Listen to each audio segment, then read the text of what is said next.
Gulliver's Travels into Several Remote Nations of the World. By Jonathan Swift.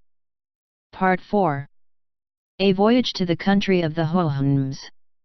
Chapter 6. A continuation of the state of England under Queen Anne. The character of a First Minister of State in European courts. My master was yet wholly at a loss to understand what motives could incite this race of lawyers to perplex, disquiet, and weary themselves, and engage in a confederacy of injustice, merely for the sake of injuring their fellow animals. Neither could he comprehend what I meant in saying, they did it for hire. Whereupon I was at much pains to describe to him the use of money, the materials it was made of, and the value of the metals, that when a Yahoo had got a great store of this precious substance, he was able to purchase whatever he had a mind to, the finest clothing, the noblest houses, great tracts of land, the most costly meats and drinks, and have his choice of the most beautiful females. Therefore, since money alone was able to perform all these feats, our Yahoos thought they could never have enough of it to spend, or to save, as they found themselves inclined, from their natural bent either to profusion or avarice, that the rich man enjoyed the fruit of the poor man's labor, and the latter were 1,000 to 1 in proportion to the former, that the bulk of our people were forced to live miserably, by laboring every day for small wages, to make a few live plentifully. I enlarged myself much on these, and many other particulars to the same purpose, but his honor was still to seek, for he went upon a supposition, that all animals had a title to their share in the productions of the earth, and especially those who presided over the rest. Therefore he desired I would let him know, what these costly meats were, and how any of us happened to want them. Whereupon I enumerated as many sorts as came into my head, with the various methods of dressing them, which could not be done without sending vessels by sea to every part of the world, as well for liquors to drink as for sauces and innumerable other conveniences. I assured him that this whole globe of earth must be at least 3 times gone round before one of our better female Yahoos could get her breakfast, or a cup to put it in. He said that must needs be a miserable country which cannot furnish food for its own inhabitants. But what he chiefly wondered at was, how such vast tracts of ground as I described should be wholly without fresh water, and the people put to the necessity of sending over the sea for drink. I replied that England, the dear place of my nativity, was computed to produce 3 times the quantity of food more than its inhabitants are able to consume, as well as liquors extracted from grain, or pressed out of the fruit of certain trees, which made excellent drink, and the same proportion in every other convenience of life. But, in order to feed the luxury and intemperance of the males, and the vanity of the females, we sent away the greatest part of our necessary things to other countries, whence, in return, we brought the materials of diseases, folly, and vice, to spend among ourselves. Hence it follows of necessity, that vast numbers of our people are compelled to seek their livelihood by begging, robbing, stealing, cheating, pimping, flattering, suborning, forswearing, forging, gaming, lying, fawning, hectoring, voting, scribbling, stargazing, poisoning, whoring, canting, libeling, free-thinking, and the like occupations, every one of which terms I was at much pains to make him understand. That wine was not imported among us from foreign countries to supply the want of water or other drinks, but because it was a sort of liquid which made us merry by putting us out of our senses, diverted all melancholy thoughts, begot wild extravagant imaginations in the brain, raised our hopes and banished our fears, suspended every office of reason for a time, and deprived us of the use of our limbs, till we fell into a profound sleep, although it must be confessed, that we always awaked sick and dispirited, and that the use of this liquor filled us with diseases which made our lives uncomfortable and short. But beside all this, the bulk of our people supported themselves by furnishing the necessities or conveniences of life to the rich and to each other. For instance, when I am at home, and dressed as I ought to be, I carry on my body the workmanship of 100 tradesmen, the building and furniture of my house employ as many more, and 5 times the number to adorn my wife. I was going on to tell him of another sort of people, who get their livelihood by attending the sick, having, upon some occasions, informed his honor that many of my crew had died of diseases. But here it was with the utmost difficulty that I brought him to apprehend what I meant. He could easily conceive, that a Hohem grew weak and heavy a few days before his death, or by some accident might hurt a limb, but that nature, who works all things to perfection, should suffer any pains to breed in our bodies, he thought impossible, and desired to know the reason of so unaccountable an evil. I told him we fed on 1,000 things which operated contrary to each other, that we ate when we were not hungry, and drank without the provocation of thirst, that we sat whole nights drinking strong liquors, without eating a bit, which disposed us to sloth,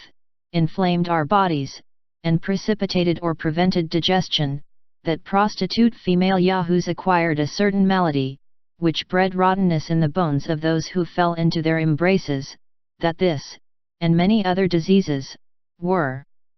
propagated from father to son, so that great numbers came into the world with complicated maladies upon them, that it would be endless to give him a catalogue of all diseases incident to human bodies, for they would not be fewer than 500 or 600, spread over every limb and joint, in short, every part, external and intestine, having diseases appropriated to itself.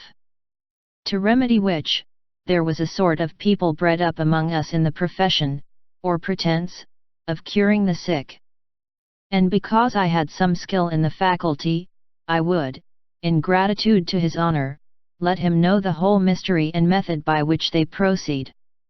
Their fundamental is, that all diseases arise from repletion, whence they conclude, that a great evacuation of the body is necessary, either through the natural passage or upwards at the mouth. Their next business is from herbs, minerals, gums, oils, shells, salts, juices, seaweed, excrements, barks of trees, serpents, toads, frogs, spiders, dead men's flesh and bones, birds, beasts, and fishes, to form a composition for smell and taste, the most abominable, nauseous, and detestable, they can possibly contrive, which the stomach immediately rejects with loathing, and this they call a vomit, or else, from the same storehouse, with some other poisonous additions, they command us to take in at the orifice above or below, just as the physician then happens to be disposed, a medicine equally annoying and disgustful to the bowels, which, relaxing the belly, drives down all before it, and this they call a purge, or a clyster. For nature, as the physicians allege, having intended the superior anterior orifice only for the intromission of solids and liquids, and the inferior posterior for ejection, these artists ingeniously considering that in all diseases nature is forced out of her seat, therefore, to replace her in it, the body must be treated in a manner directly contrary, by interchanging the use of each orifice, forcing solids and liquids in at the anus, and making evacuations at the mouth.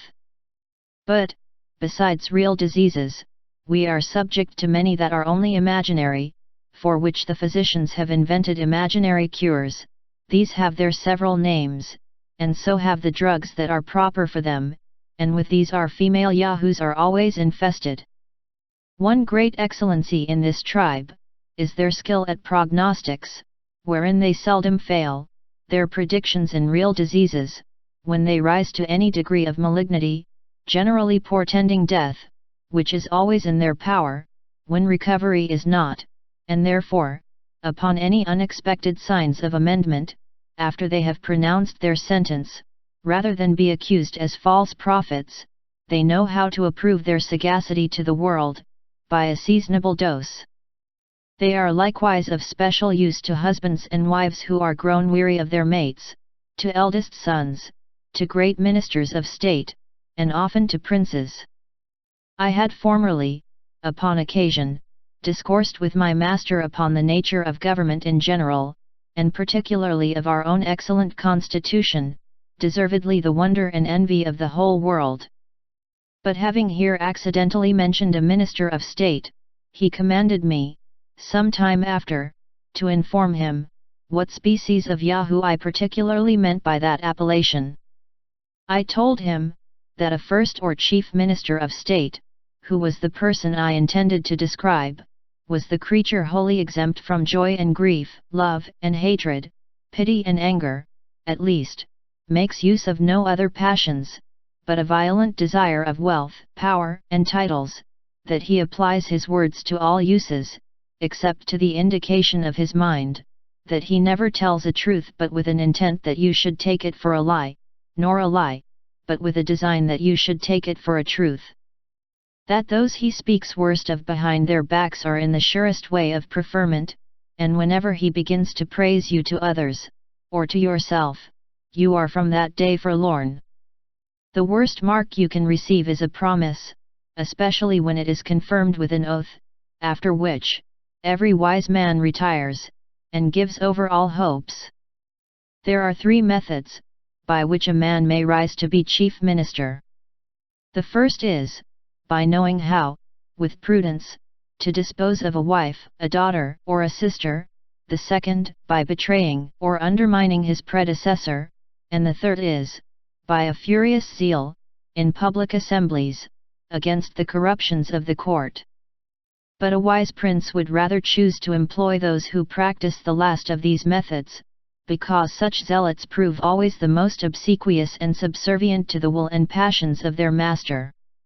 That these ministers, having all employments at their disposal, preserve themselves in power, by bribing the majority of a senate or great council, and at last, by an expedient, called an act of indemnity, whereof I described the nature to him, they secure themselves from after reckonings, and retire from the public laden with the spoils of the nation.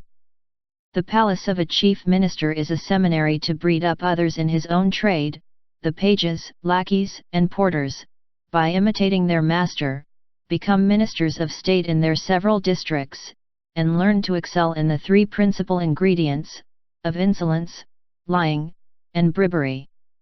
Accordingly, they have a subaltern court paid to them by persons of the best rank, and sometimes by the force of dexterity and impudence, arrive, through several gradations, to be successors to their lord.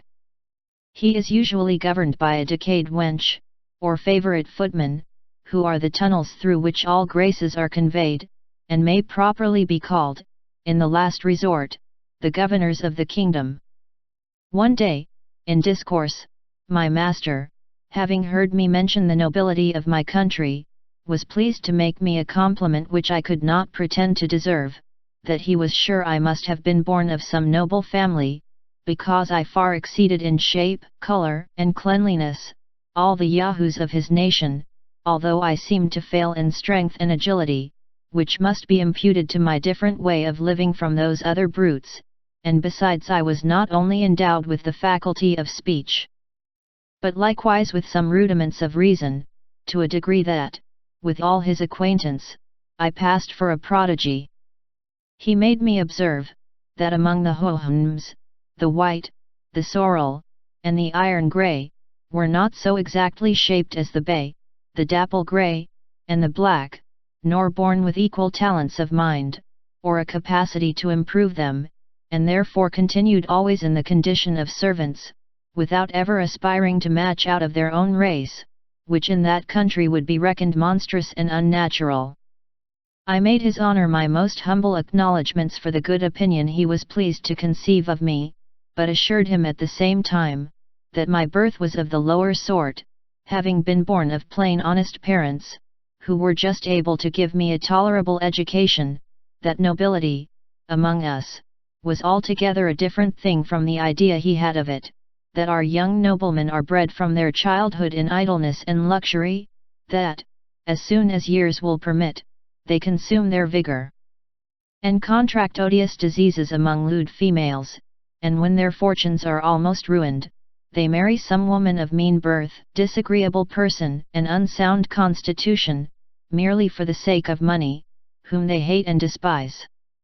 That the productions of such marriages are generally scrofulous, rickety, or deformed children, by which means the family seldom continues above 3 generations, unless the wife takes care to provide a healthy father, among her neighbors or domestics, in order to improve and continue the breed.